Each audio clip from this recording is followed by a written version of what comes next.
Greetings. I'm Father Paul Demuth, the senior priest of the Diocese of Green Bay, and I join with Whatsoever You Do Incorporated to share with you another reflection on the Sundays of the year.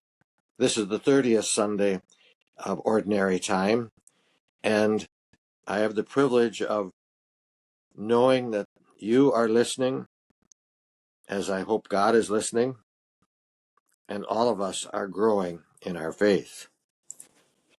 So I'm sure you know the difference between a young child legitimately asking for something, and then the second mode of that same child whining and over and over and over. You can't stand the second. The first, if you're listening, you get it. So I wonder how God does it. How does God listen to our prayers? And what is the attitude that we have when we pray?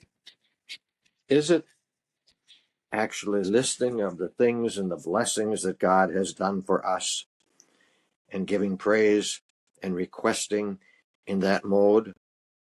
Or does it sometimes come down to a series of beggings and listing of all the accomplishments that we've had? That's bragging.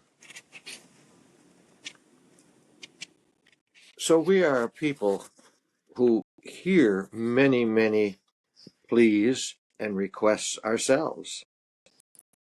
And so perhaps how we respond is that it gives us an ability to understand how God does. You know, sometimes I wonder, from God's point of view, if I can dare to say that, how through the ages and down to our own time, God listens to the pleas of millions and millions of people, day after day, hour after hour. Does he get tired and exhausted? How does God respond? How does God respond to our bragging,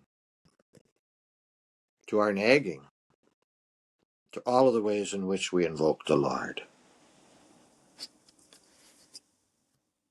You know, whining and bragging is self-centered. It says all the stuff that we do. True petitions are petitions that come from the awareness how God has acted in the past, and with us as well as in salvation history, and how in the midst of that, we learn how to do it also.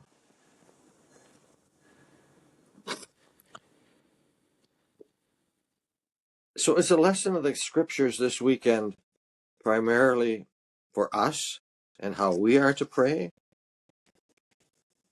Or is it also perhaps how we learn to respond as God would when people plead for his help?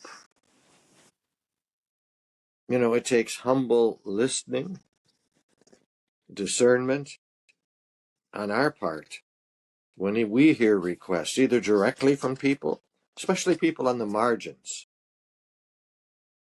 Do we reply and respond in a grace-filled way?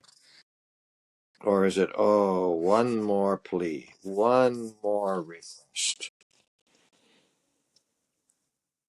Our answer to that, I think, gives us a hint of how God listens. And it's interesting because the scriptures tell us, especially in the book of wisdom, that God primarily hears the cries of those who are poor, those who are humbly asking for what they need, because they know God is the giver of every good gift.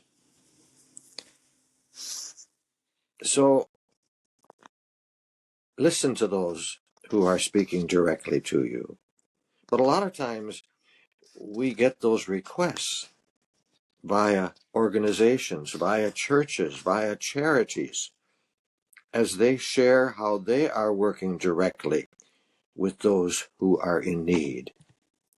And they are asking us then to respond to support them in how they directly work with those on the margins.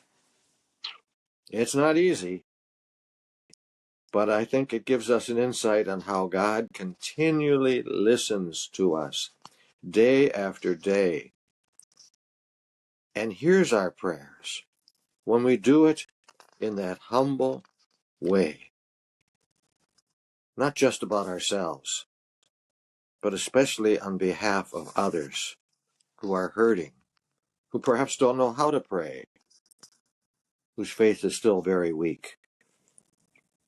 The Lord listens to our prayers. And as we learn to do the same, the side benefit is we begin to learn how God listens to prayers and responds. So, if we can, let's put the whining and the begging aside and simply and humbly ask the Lord, first of all on behalf of others, then yes to our own requests, but always with a mind of the Lord near us and how we can be his people. It's a lifelong work, folks. Let's get at it once again. God bless and keep you.